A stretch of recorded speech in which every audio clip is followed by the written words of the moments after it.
Hi Math 6-5. This video is for lesson 37, which is scheduled for Monday, October 12th. I forgot on lesson 36 to remind you to do your time test for Monday, so I'm going to go ahead and remind you of that now. And it is for lesson 36, so a time test D for lesson 36, which is located on page 89 of your test and worksheet book. If you haven't done that already, please go do that and go ahead and time yourself and give yourself 5 minutes. And when you get to the 5-minute mark, make a line on that problem and then finish the rest of the test. So just go ahead and mark a line where you are and then just finish the rest of it on down. Okay, so it'll be good for practice.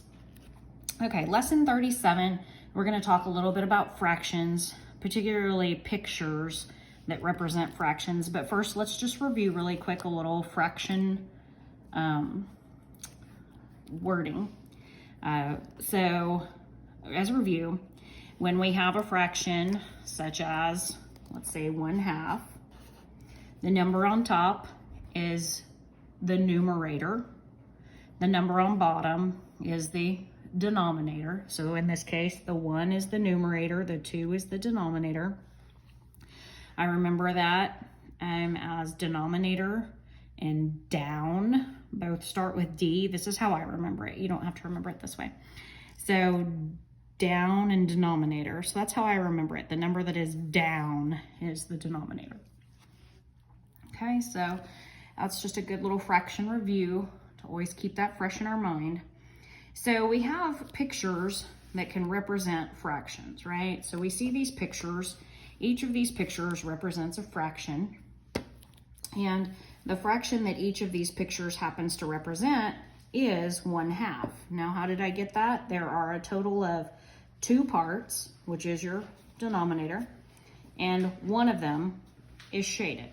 That's how I got 1/2 on each one. There's a total of 2 parts, so that's my denominator, and 1 part is shaded, okay? Same here, there's 2 parts, and 1 part is the only one shaded. So 1 part out of 2 parts are shaded. Here, 2 parts, and 1 part is shaded. 1 part out of 2 parts is shaded. So each of these pictures, though they're different, they all represent the same fraction. So you can draw a fraction to look in a picture to look different ways. What you need to be careful is you need to make sure when you do draw your pictures, make sure the parts are equal. For example, when I looked at the circle, I said there's 2 parts. Make sure those parts are equal on each part of it, okay? So if I drew say I drew this rectangle here and I wanted to divide it in 2 parts and I put my line here, you would see part 1 and part 2 are not equal. Part 1 is significantly smaller than 2. So that's not a good representative of a fraction. When you're breaking it in, you want to break it into equal parts. If I had done that a little better and done a better job of it, it would look about like that, and then I'd shade there if I wanted it to be 1/2, okay? So you wanna make sure your parts are equal. It's very important. The other thing is, as I showed you, the denominator, the number that's down, tells you the number of parts to draw. As you see in these, I have my denominator's 2, I have 2 parts on each one of these. 2 parts, 2 parts, okay? So the denominator always tells you the number of parts you're going to have to draw. The numerator typically tells you how many to shade. So let's look at that in some examples. So if I look at my first example, it tells me first to draw a circle. So I know I have to draw a circle. So I'm going to do my best job drawing a circle. And I'm not the best artist, so your circle doesn't have to be perfect because mine's not going to be either. Okay? And it tells me to shade 1/4 of it. Well, first I need to look. Here's my fraction. And I know that my denominator tells me how many parts So my denominator is 4, so I have to break my circle into 4 parts, which to me, the easiest to do is to do it like this. All right, so I know I have my 4 parts, so my denominator's taken care of. Now, it is telling me to shade 1/4 of it.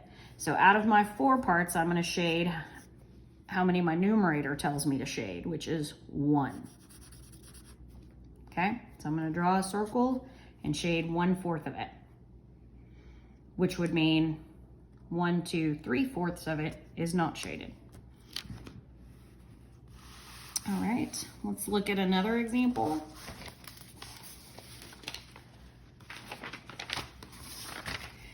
Okay. All right, oh, I didn't draw my square. I wrote my problem and didn't draw my square. Let me go do that. Let's see.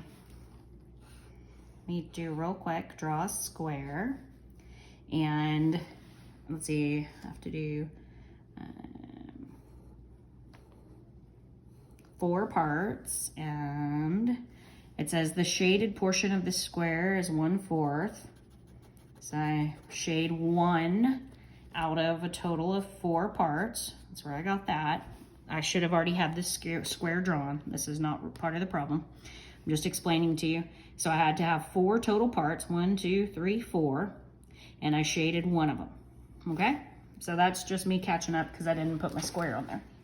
Now comes the part of the problem where we have to work something out.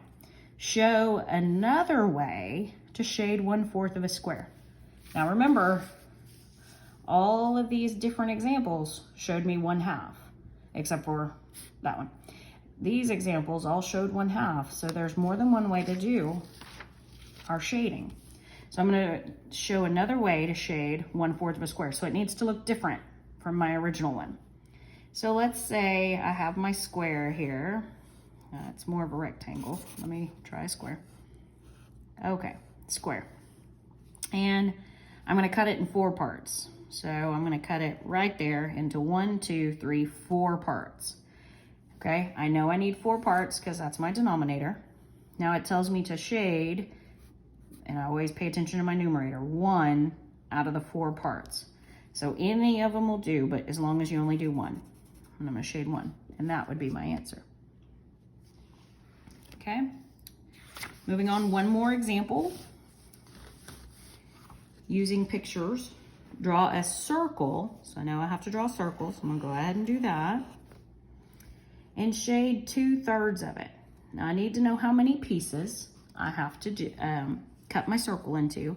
So I'm gonna look to my denominator to know that I have to have 3 pieces to cut my circle into.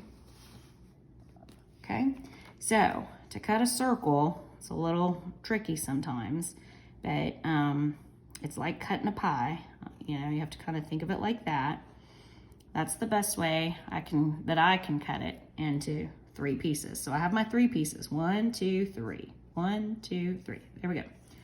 Now I have to look and see shade how many, and that's my numerator. So I'm going to shade 2. So there's 1 and 2 out of my 3 pieces. So draw a circle and shade 2/3 of it. Okay, and that's how you would answer that problem. Now you will have practice problems, and some of these examples will help you with your practice problems. Some of them are very, very, very close to your practice problems. Your lesson practice problems that you need to do for this lesson are on page 181.